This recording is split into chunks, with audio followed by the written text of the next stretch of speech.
Everyone and welcome to comfortable studies. अभी आज हम इसमें पर्यायवाची शब्द के बारे में जानेंगे। पर्यायवाची शब्द एग्जाम्स में हमारे हिंदी व्याकरण में 2 या 3 या कभी कभी 5 मार्क्स तक भी आ जाते हैं। तो इसलिए हमें इनको एग्ज़ाम में अगर हम एग्ज़ाम से जस्ट पहले अगर हम इनको याद करने की कोशिश करते हैं तो वो नहीं याद में रह पाते हैं। तो इसलिए हमें चाहिए कि हम कभी कभी बीच में इनका इन्हीं कुछ चीज़ों का कुछ अभ्यासों का प्रैक्टिस करें।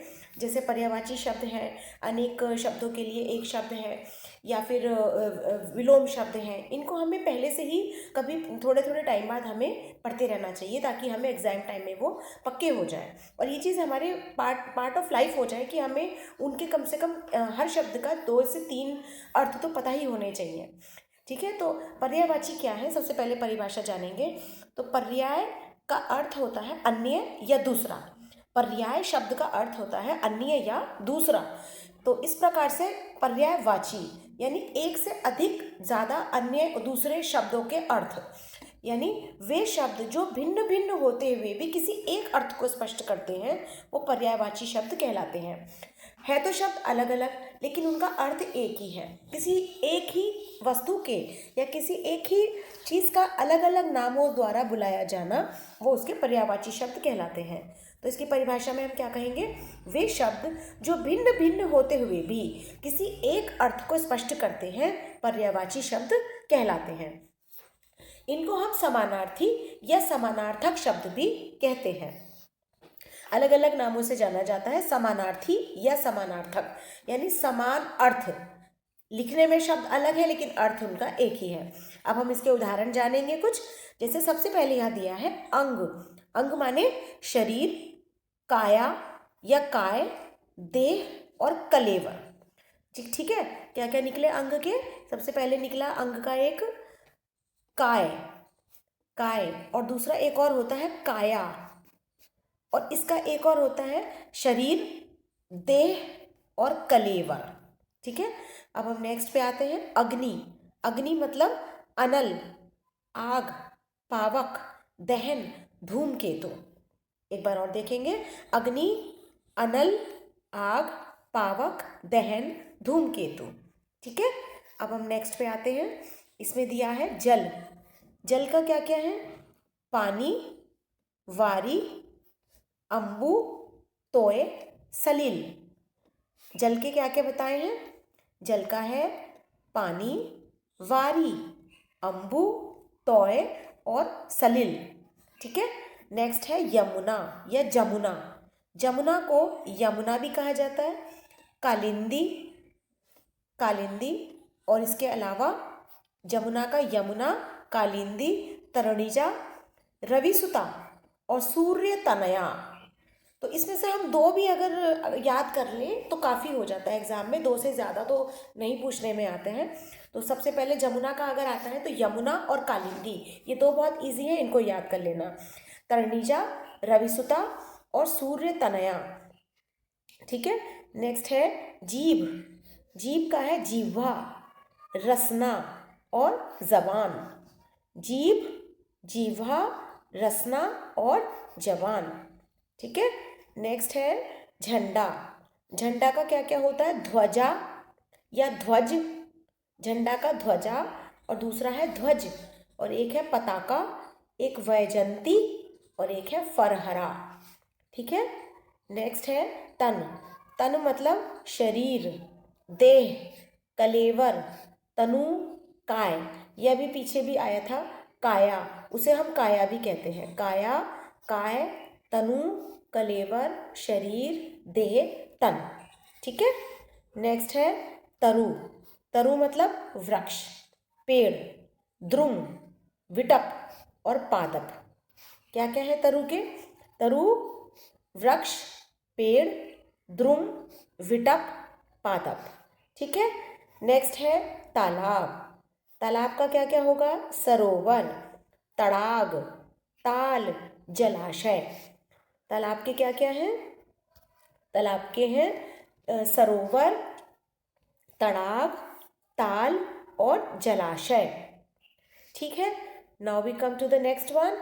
नेक्स्ट इज दुख। दुख का क्या क्या है? व्यथा, कष्ट, संकट, पीड़ा और शोक। दुख के क्या क्या है? दुख का है व्यथा, कष्ट, संकट, पीड़ा, शोक। ठीक है। नेक्स्ट इज देवता। देवता का क्या क्या होंगे? सुर, देव, अमर, अजर। तो देवता का एक तो देव हो गया, देवता से ही बन गया देव, और एक है सुर और एक अमर, अजर। अमर यानी देवता जो है, ईश्वर जो है वो अमर है, ये भी इजी है याद करना। Next is Durga. दुर्गा का क्या है? चंडिका, कालिका, कुमारी, कल्याणी, कामाक्षी। दुर्गा के क्या क्या हैं? दुर्गा के हैं चंडिका, कालिका, कुमारी, कल्याणी, कामाक्षी। ठीक है। नेक्स्ट इज द्रव्य। द्रव्य का क्या क्या होगा? धन, विभूति, दौलत, संपत्ति और वित्त। वित्त माने भी धन से संबंधित होता है। तो द्रव्य, द्रव्य का क्या क्या होंगे? धन, विभूति, दौलत, संपत्ति और वित्त। ठीक है। नेक्स्ट इज धनुष। धनुष के क्या क्या होंगे? पिनाक, चाप, कमान, शरासन। फिर से देखेंगे, धनुष, धनुष के क्या है? पिनाक, चाप, कमान और शरासन। चाप इसको कहते हैं, दरअसल चाप की जो एंगल होता है इस तरीके का, इसको चाप कहते हैं। तो धनुष की शेप ऐसी होती है, इसलिए इसको चाप कहते हैं। ठीक है।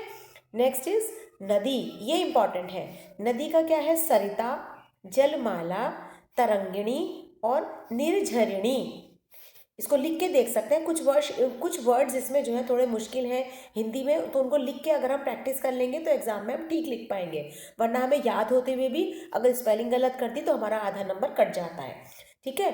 तो जैसे निर्झरिणी, निर्झरिणी एंड तरंगिणी और जलमाला और सरिता। माला क्या होता है? जैसे गले में पहनते हैं, तो जलमाला जो जल की यानी पानी की जो माला की तरह से होती है, उसे क्या कहते हैं हम? नदी, सरिता। ठीक है। अच्छा, इसमें एक देखें, अगर आपको मेरे पढ़ाने से मेरी यही उम्मीद रहती है कि सबको समझ आए, याद कर पाएँ। लेकिन अगर लगता है कि आपको मेरे पढ़ाने में कुछ कमी है तो प्लीज़ मुझे आप कमेंट करके बता दीजिएगा, मैं आगे की वीडियोस में इम्प्रूव कर लूँगी। ठीक है। और अगर आपको अच्छा लगता है तो प्लीज़ सब्सक्राइब कर लें, ताकि आगे भी इसी से संबंधित इंग्लिश ग्रामर, हिंदी ग्रामर या और भी सब्जेक्ट की वीडियोज़ जब मैं डालूँगी तो वो आपको मिलती रहेंगी, आपको पता लगता रहेगा, आप देख पाएंगे। ठीक है। तो नेक्स्ट है इसमें नारी। नारी स्त्री, औरत, कामिनी, भामिनी एंड वनिता। ये भी बहुत इंपॉर्टेंट है। नारी के क्या क्या है? नारी के हैं स्त्री, औरत, कामिनी, भामिनी एंड वनिता। ठीक है। नेक्स्ट इज पुष्प। ये भी इंपॉर्टेंट है। पुष्प के हैं प्रसून, फूल, सुमन, कुसुम। क्या क्या है पुष्प के? पुष्प के हैं प्रसून, फूल, सुमन एंड कुसुम। ठीक है। नेक्स्ट इज पत्थर। इसको थोड़ा इलाज करते हैं। पत्थर, पत्थर का क्या होगा? पाषाण, पाहन, प्रस्तर और शिला। पत्थर का क्या होगा? पाषाण, पाहन, प्रस्तर, शिला। ठीक है। नेक्स्ट इज पुत्र। पुत्र का क्या होगा? बेटा, सुत, लड़का, आत्मज, पूत। पुत्र का फिर से देखेंगे। पुत्र का है बेटा, सुत, लड़का, आत्मज और पूत। ठीक है। नेक्स्ट इज पृथ्वी। पृथ्वी का क्या क्या होगा? भू, धरा, धरती, भूमि, धरणी, वसुधा। भू के, पृथ्वी के बहुत सारे हैं, तो इसमें कौन सा है देखो एक बार और देखेंगे। पृथ्वी का क्या है? भू, और एक धरा भी होता है और धरती, भूमि, धरणी, वसुधा। ठीक है। नेक्स्ट इज पथिक।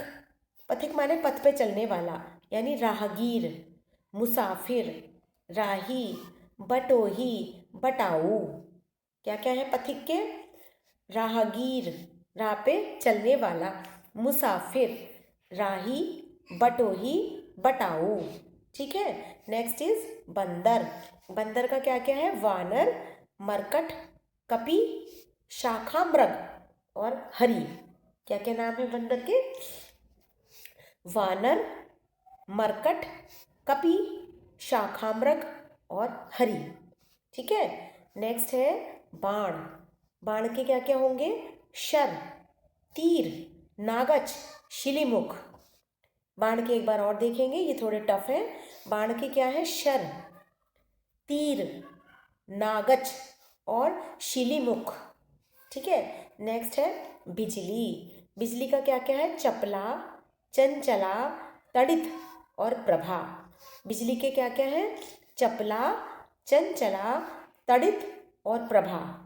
चंचला तो है, देखो बिजली अगर किसी को लग जाती है तो करंट जब लगता है तो उससे पता लगता है कि चंचला है। ठीक है, नेक्स्ट इज मयूर। मयूर माने मोर, शिखंडी, केकी और भुजंग भोगी। मयूर के क्या क्या है? मयूर के हैं मोर, शिखंडी, केकी, भुजंग भोगी। ठीक है, नेक्स्ट है मधु। मधु का क्या होगा? मदिरा, शहद, वसंत ऋतु और चैत का मास। मधु के क्या क्या है? एक बार और देखेंगे, मदिरा, शहद, वसंत ऋतु और चैत का मास।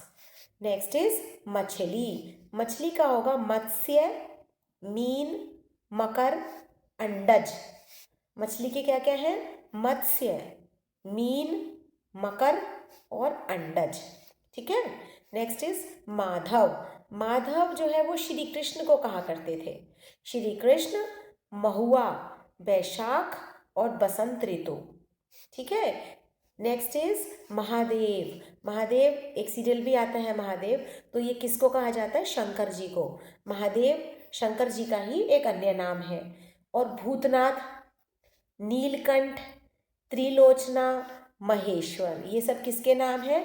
शंकर जी के, शिव शंकर जी के नाम है ये। एक तो महेश्वर, त्रिलोचना, उनके तीन, एक माथे पे भी उनकी आई थी तो उन्हें त्रिलोचना। नीलकंठ, उनका जो गर्दन है वो नीले कलर की हो गई थी, इसलिए उन्हें नीलकंठ नाम से भी जाना जाता है। और भूतनाथ। ठीक है, नेक्स्ट इज मित्र। मित्र का है सखा, सहयोगी, प्रिय और दोस्त। मित्र के क्या क्या है? सखा, सहयोगी, प्रिय और दोस्त। ठीक है, नेक्स्ट इज मेघ।